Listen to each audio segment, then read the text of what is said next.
স্বাগত জানাচ্ছি আমার বাস ব্লগে। আজকে এবং আমার 19 জন ফ্রেন্ড মিলে আমরা যাচ্ছি সুনামগঞ্জ টাঙ্গাইল হাওর।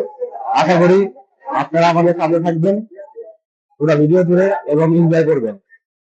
বাসে ওঠার পরপরই যে যার মতো সিট দখল করে নেয়।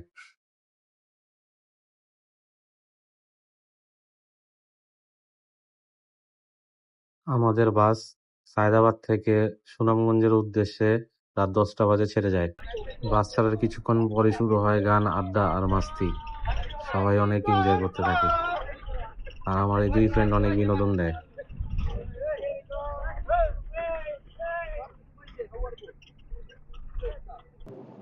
হ্যালো গাইস, আমাদের বাস দীর্ঘ 2.5 ঘন্টা পর যাত্রা বিরতি দিল। 10টা বাজে বাস ছেড়েছে, এখন বাজে 12:30।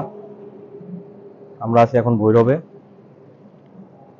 এই রেস্টুরেন্টে বাস থামিয়েছে এবং পুরো বাসের মধ্যে পুরো বিনোদন হয়েছে, সবাই অনেক এনজয় করেছি। এখন আমরা যাত্রা বিরতি শেষে হালকা পাতলা নাস্তা করে আবার বাসের উদ্দেশ্যে যাব এবং দেখা হবে একবারে সকালে। যাত্রা বিরতিতে আমরা রাতে ডিনারটা সেরে নিই। সারা রাত তো ঘুম হয়নি, বাট সকালে ভোরবেলা দিকে একটু ঘুমিয়েছিলাম। তার কিছুক্ষণ পরেই চোখ খুলে যায় এবং দেখি আমরা সুনামগঞ্জ অলরেডি পৌঁছে গেছি। সুনামগঞ্জের উদ্দেশ্যে আমাদের যাত্রা হয় বন্যা পরবর্তী সপ্তাহে। ঈদের ছুটিতে সুনামগঞ্জে স্পটগুলো, সিলেটের অধিকাংশ স্পটই বন্ধ ছিল। তারপর আমরা যেগুলো লক্ষ্য করলাম, সুনামগঞ্জে ডাউকি ও সিনহা নদীর রোড দিয়ে যেতে যেতে লক্ষ্য করলাম এই জায়গার মানুষের বন্যার কারণে কষ্টকর পরিস্থিতি। অনেক বাড়ি এখনো পানিতে ডুবে আছে। এই রোড এর সৌন্দর্য আপনাদের মুগ্ধ করবে। মাঝে রোড আর দুই সাইডে পানি, দেখতে অসাধারণ লাগছিল। মাশাআল্লাহ। গুড মর্নিং গাইস, আমি আজকে সকালে এসে পৌঁছাইলাম সুনামগঞ্জের লাস্ট বাস স্টপ। অভিজ্ঞতা ছিল অনেক ভয়াবহ। জ্যামে প্রায় আটকা ছিলাম 3.5 ঘন্টা। আধা ঘন্টা রাস্তা 3 ঘন্টা লাগছে পার করতে। ব্রাহ্মণবাড়িয়া মহাসড়ক থেকে 8 কিলোমিটার আগে থেকে ভৈরব ব্রিজ পর্যন্ত জ্যামে আটকা ছিলাম। তো অনেক টায়ার্ড। যেখানে পৌঁছানোর কথা সকাল 5টা থেকে 5:30টার ভিতরে, সেখানে পৌঁছাইলাম সকাল 8:30টার ভিতরে।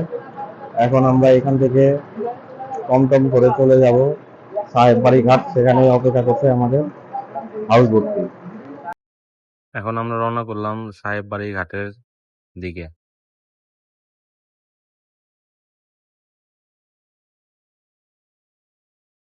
আমাদের বোটটি ঘাটের বাঁ দিকে পার্ক করা ছিল। হাউস বোটে ওঠার সাথে সাথে আমাদের সকলকে ওয়েলকাম ড্রিঙ্কস দিয়ে স্বাগত জানানো হলো। বোটে ওঠার প্রথমে আপনাদের চোখে পড়বে একটা দোলনা। দোলনাটা রেখে ভিতরে প্রবেশ করতেই চোখে পড়বে লবি রুমটা। এখানে বসে মূলত আমরা সবাই আড্ডা এবং আমাদের খাওয়া দাওয়া গুলো করি। এই বোটটার মধ্যে টোটাল 4টা করে, দুই পাশে 8টা বেড, সাথে আছে বড় বড় জানালা এবং এখানে ইলেকট্রিক পোর্ট দেওয়া আছে, ইউএসবি পোর্ট সহ। তার মোবাইল চার্জিং থেকে শুরু করে যে কোনো। হাউস বোটটিতে আছে 2টি কমন ওয়াশরুম, 2টাই হাই কমোড। এই ছিল ভিতরের ইনডোর। চলুন এবার ছাদে উঠা যাক।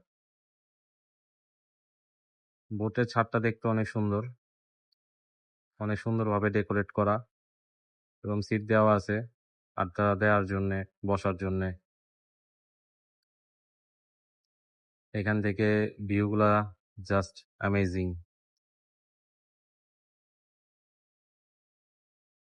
জলপ্রাসাদ হাউস বোটটি বুকিং করার জন্য যাবতীয় ইনফরমেশন ডিসক্রিপশন বক্সে দেওয়া হলো।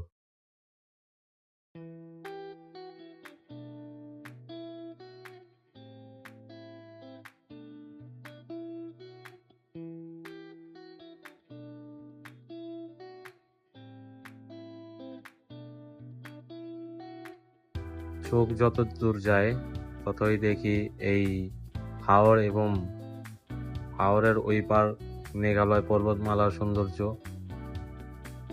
চোখে ভেসে ওঠে। এরপর আমরা চলে আসি আমাদের প্রথম স্পটে, ওয়াচ টাওয়ারের পাশে।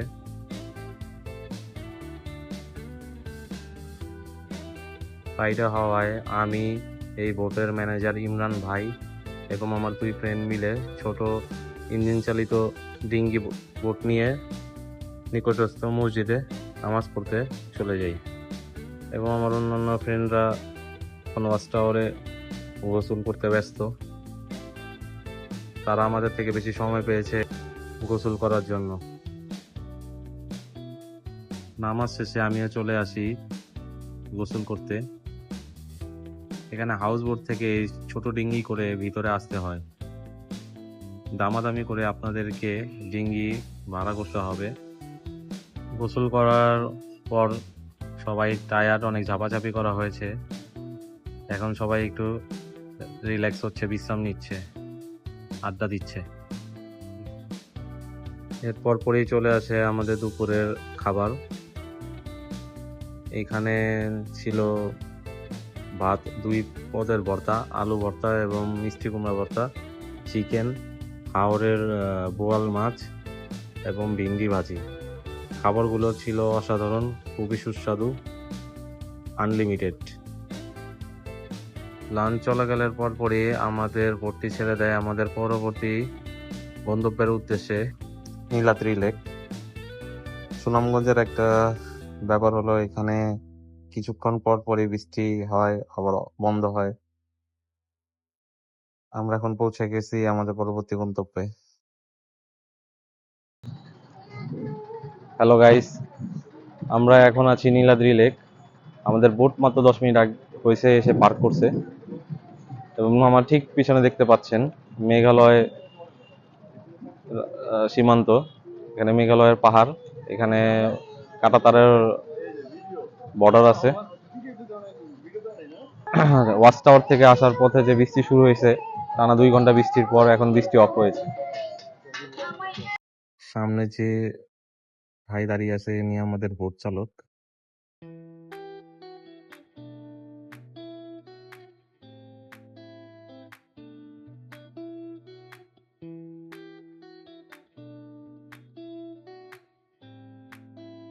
মেঘলা আকাশ, সাথে প্রচন্ড বাতাস, পাহাড় এবং এই লেকের সৌন্দর্য আপনাকে মনোমুগ্ধ করবে।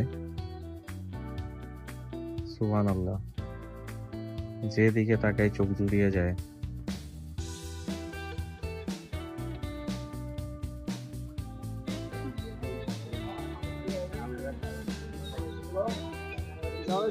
এখন আমরা আমাদের হাউস বোট থেকে চলে যাচ্ছি পরবর্তী 2টা টুরিস্ট স্পটে। হাউস বোট থেকে নেমে প্রথমে চোখে পড়বে আপনাদের এই প্লেসটি। এই প্লেসে আছে বাইক এবং টমি স্ট্যান্ড এবং সাথে আছে একটা ভাস্কর্য, যেটা দেখতে এরকম সুন্দর, এবং সাথে আছে এই অঞ্চলে পরিবার পরিকল্পনা ও নগর স্বাস্থ্যকেন্দ্র। হ্যালো গাইস, আমি এখন আছি নীলাদ্রি লেকের মেইন স্পটে।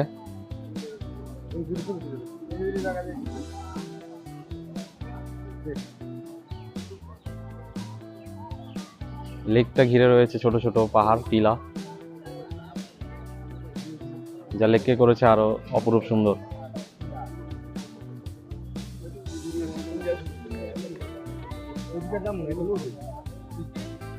অপরূপ সুন্দর এই লেকে এসে আপনি 2 ধরনের অ্যাক্টিভিটি করতে পারবেন। প্রথমটা হলো অনেকে বাইক নিয়ে এই লেকের চারিদিকে ঘুরে বেড়ায় আশেপাশে, এবং দ্বিতীয়টা হলো নৌকা বা ছোট ডিঙ্গি করে এই লেকের উপরে ভেসে বেড়ায়।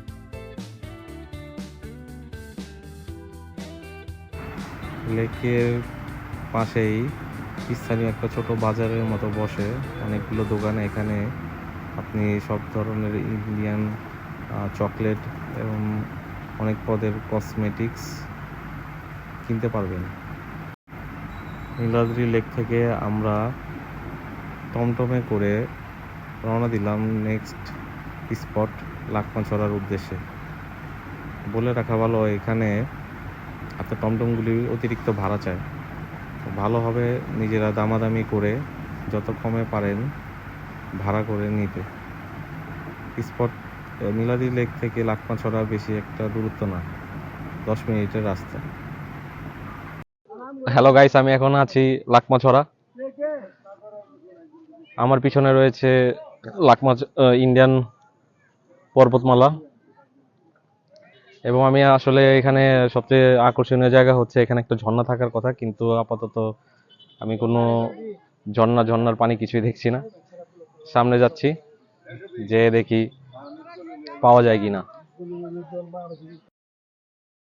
এগিয়ে যেয়ে দেখলাম যে বর্ষাকাল হওয়া সত্ত্বেও ঝর্ণায় তেমন পানি নেই, অল্প করে পানি বেরোচ্ছে এবং এই পানি থেকে আশেপাশে ছোট ছোট ঝিরির সৃষ্টি হয়েছে, যা দেখতে খুবই সুন্দর লাগছে। এই ঝিরিগুলো পার হয়ে ঝর্ণার দিকে এগিয়ে যাচ্ছি। দুর্ভাগ্যবশত ঝর্ণায় পানি না থাকার কারণে আপনাদেরকে ঝর্ণার সৌন্দর্য দেখাতে পারলাম না। সো গাইস, সামনে বাড়তে বাড়তে আমরা এসে বললাম বাংলাদেশের একবার শেষ সীমান্তে। এখানে উল্লেখ করা আছে যেটা শেষ সীমানা, অতিক্রম করা নিষেধ। এখন আমি এখানে বাংলাদেশ থেকে ক্রস করে ইন্ডিয়া চলে আসছি। এটা পুরোটা ইন্ডিয়ান টেরিটরি। এখন এখানে ব্রিজ দেখা যাচ্ছে।